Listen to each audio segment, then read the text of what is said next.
दादा दादा दादा दादा दादा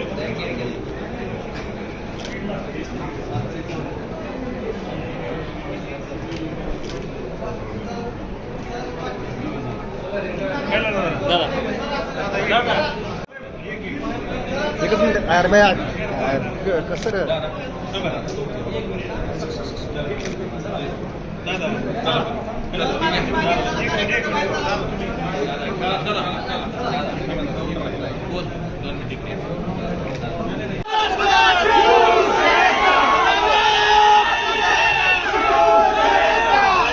ए चले माग या मोदीपेक्षा जास्त मतांनी निवडून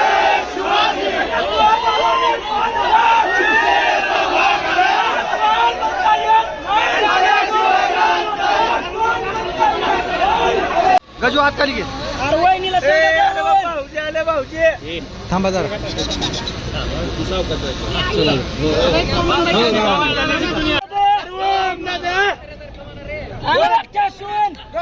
ठसून आलं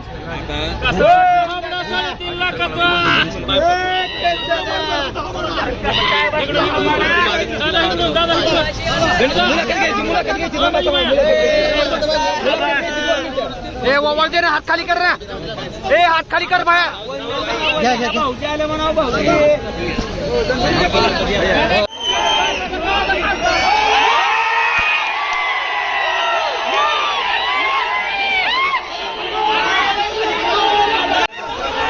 ए चेतन ए चेतन ए फरक ना थोडं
शिवाचे सैनिक वेळे करू जीवाचे रान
अधिकचं मताधिक्य आहे तेवढी अधिकची जबाबदारी असते आणि खासदार हे पद मी प्रतिष्ठा म्हणून त्या ठिकाणी लढवलेलं नाही, जबाबदारी म्हणून लढवलेलं आहे.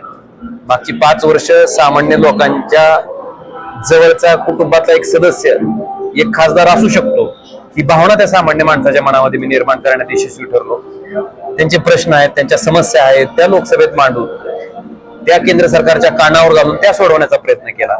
आणि आपण बघितलं असेल की सामान्य माणसाच्या कामाला जर लोकप्रतिनिधी पडला तर सामान्य माणसं सुद्धा त्याच्यासाठी ताकदीने उभा राहतात. हे मूर्तिमंत उदाहरण आहे.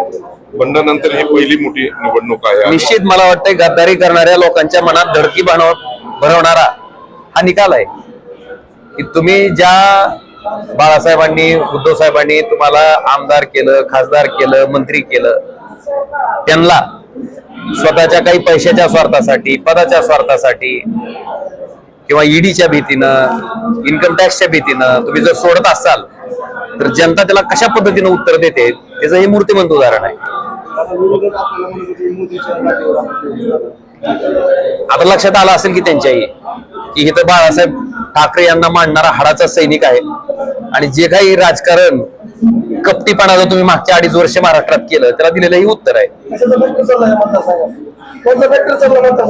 आता फॅक्टर म्हणता हो तुम्ही इथं. आता आम्हाला एखाद्या माणसाची अडचण पडल्यावर त्याचं काम केलं तर तुम्ही आम्हाला हिनवत होता. तुम्ही मला म्हणायचं की ज्याकंठ आम्ही, हे काय खासदाराचं काम आहे का? पण ज्या माणसाला ज्याकंठ आम्ही दिली त्या ड्रायव्हरनं, किन्नरनं, बिचारानं मला मतदान टाकलं. त्याच्यामुळे ही लीड तुम्हाला दिसते का? तुम्हाला 3,30,000ची ही सामान्य माणसाची मत आहेत. अब्जाधीश माणसाला कदाचित सामान्य माणसाच्या समस्या व्यथा समजणार नाहीत की त्याच्या शेतात एक डीपी बसवायचा असेल तर काय अडचण असते, त्याच्या शेतातला डीपी जळाल्याच्या नंतर काय अडचण असते, त्याच्या घरातलं कोण दवाखान्यात ऍडमिट झाल्याच्या नंतर खिशात पैसे नसते, त्याचं बिल भरायचं असेल तर काय अडचण असते, त्याची मुलगी जेव्हा डिलिव्हरीसाठी जाते तेव्हा तिला रक्ताच्या बाटल्याची आवश्यकता असते तेव्हा काय अडचण असते. त्याच्यामुळं ही सामान्य प्रश्न अब्जाधीश लोकांना कदाचित किरकोळ वाटत असतील. आणि मला हे नवलं गेलं होतं की फोन उचलल्यानं काय होतंय, कदाचित अख्ख्या महाराष्ट्राला नाही तर देशाला जनतेनं उत्तर दिलं की सामान्य माणसाच्या कामाला उपडल्याच्या नंतर काय होतंय.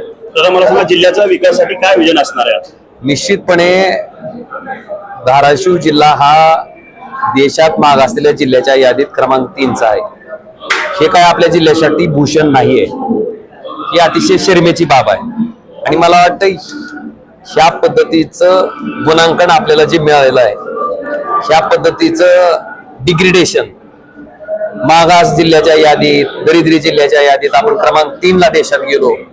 मला वाटतं तिथनं आता सुधारणं गरजेचं आहे आणि त्याच्यासाठी केंद्र सरकारच्या माध्यमातून मला जे जे काही करता येईल ते प्रामाणिकपणे करायचा मी प्रयत्न करेन. विरोधकांना काय आव्हान करणार? आता कोणाला काय आव्हान नको.